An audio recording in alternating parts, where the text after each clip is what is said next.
wewe ni mwenye kutoa juhudi kweli kweli, ni mwenye kupambana kujielekeza kwa Mola wako, kwenda kwa Mola wako, wewe ni mwenye kwenda kwa Mola wako, famulaqih, utakutana naye, shi'ta am abaita. Ya ayuha al-insan innaka kadihun ila rabbika kadihan famulaqih. Allah kaanza kutoa mifano ya watu watakaokutana na yeye na nini watakavyokuwa. Fa amma man utiya kitabahu bi yaminihi fasawfa yuhasabu hisaban yasira wa yanqalibu ila ahlihi masrura. Tumefika mbele ya Mola wetu.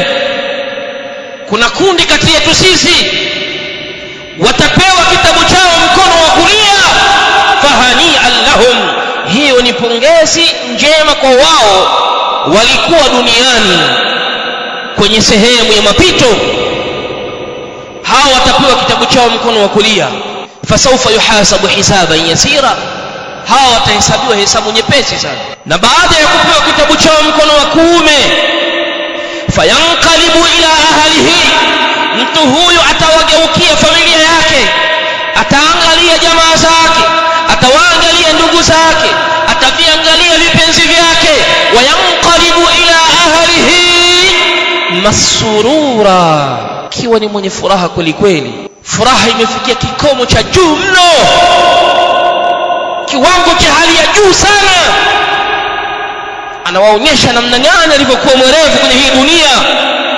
Wa amma man utiya kitabahu waraa dhahri, na ama yule atakayepewa kitabu chake nyuma ya mgongo wake, malaika wanamkabidhi, sasa umeshakutana na Mola wako.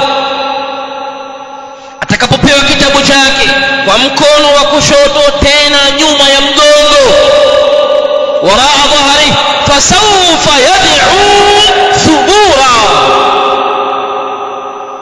hataweza kutamani kitu chochote, hataweza kuwa na hamu ya kitu chochote, illa shay'un wahida, isipokuwa kitu kimoja tu. Abdallah atatamani nini?